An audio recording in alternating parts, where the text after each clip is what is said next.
أنا عماد محمد عبد الله أحمد الفقيه من محافظة تعز مديرية المخا.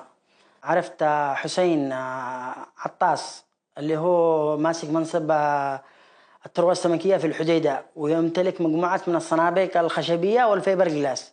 كانت تشتغل من الحديدة جبوتي الحديدة الصليب. تعرفت على حسين عن طريق محمود عبد الرب المعروف، هو من أبناء المخا، وأياد محمد عباس من أبناء الحديدة، ويشتغلوا معه في الحديدة. طبعا عرفونا في بو بعد ما تم تحميل شحنة يوريا من بندر عباس على الصنبوق وعلى متن صنبوق شيف سكتي في شهر 8/15 من السنة الماضية. في البدايات صلبي محمود عبد الرب المعروف، وقال لي في معي حملة من بندر عباس الذي هي يوريا سماد، دور لي صنبوق. فقلت له تمام أنا بدور لك. فدورت الصنبوق ولقيت الصنبوق وكلمته، قلت له حصلت الصنبوق وعلى الطن يشتري الصنبوق 95 دولار. فوافق على السعر. فدخل الميناء طبعا لبندر عباس وحمل الشحنة 860 طن حوالي كذا أو 890 طن لا البحر، ومسكنه البارقة الأمريكية. جلس يمكن 10 أيام الصنبوق غايب. فهو يتصل بي يقول لي فين الصنبوق، فين بضاعة الناس يا عماد بتدور حنابه. فقلت له الصنبوق مع الأمريكيين. فقال عادي خليه يفتشوا وأنا بضاعتي سليمة. فودوا الصنبوق للبحرين، المنامة أو البحرين.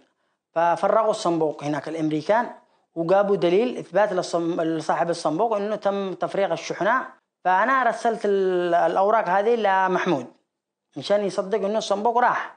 فقعد يومين أو 3 أيام واتصل بي من الحديدة، قال لي ضروري تطلع على الحديدة نشوف حل مع أصحاب البضاعة وعند عمي حسين. قلت له واصل أنا طلعت الحديدة. وصلت الحديدة طبعا.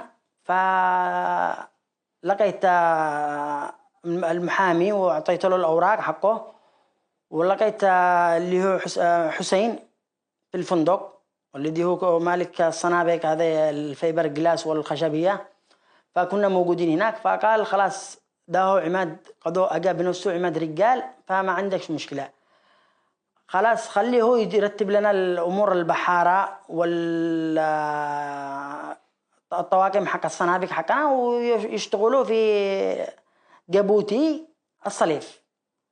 فقلت له تمام أنا عادي ما عندك مشكلة. وافقت عليه وجبت له بحارة هنود وجبت له بحارة يمنيين، واشتغلنا بالبداية عدة تريبات يعني رسمي نجيب بضائع مسموحة كلها كانت مسموحة. وبعد فترة اكتشفتنا إنه لهم 2 صنابيك عمانية يشتغلوا بها طبعا في الخط هذا جبوتي الصليف، يعني يمشوا عبر الممر البحري.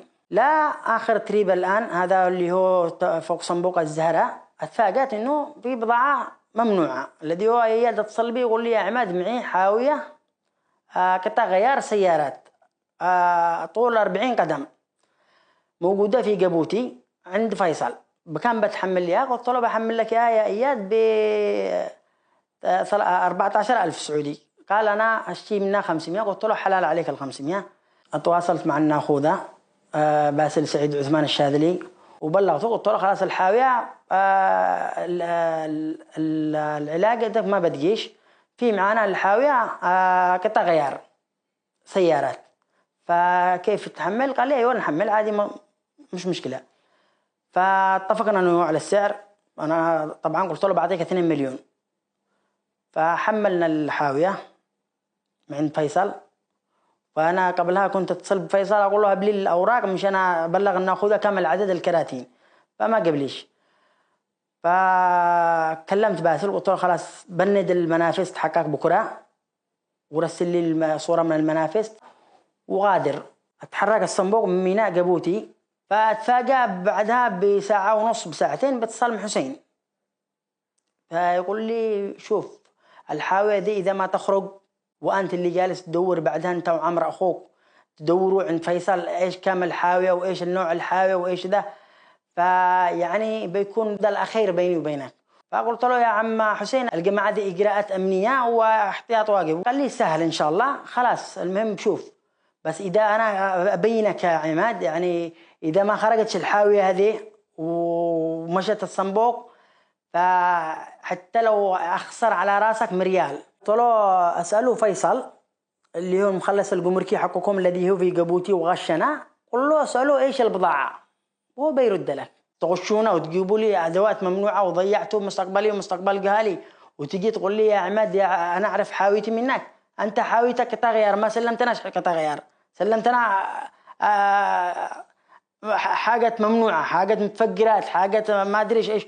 فبعدين اتفاجأت أنا بعد ما كلمنا فتش، قال لي الشحنة في باع طيران مسير ورادالات وأجهزة وحاجة ممنوعة. اتصلت أنا ثاني مرة لحسين وقلت له كيف تشتينا خارج لك سامانك، والسامانك دي كلها موجودة، أدوات حربية، طيران مسير، أجهزة رادال وأجنحة وما أدري شو ما ذي. فالمهم يا حسين، فأنت اللي في راسك سويه عادي مش مشكلة. فالبضاعة ذي من ناحيتي أنا، البضاعة ذي أقول لك أنا أقنع منها وأقنع من الصنبو وأقنع من البحارة وأقنع من اسم عماد حتى. فأنا ندمان على نفسي وعلى حياتي ومن أياد ومن حسين ومن مصايبهم هذه اللي أجت فوقي من تحت لفوقي. وأنا ندمان ألف ندم إن أنا حملت حاوية أو حتى عرفت أياد وحسين هذنا. ورطناه. أنا لو كنت داري والله العظيم ما أجيبها، والله لو يدفع لي مليون سعودي، مليون سعودي اللي يدفع لي بالحاوية حرام ما أطلعها، حرام ما أطلعها.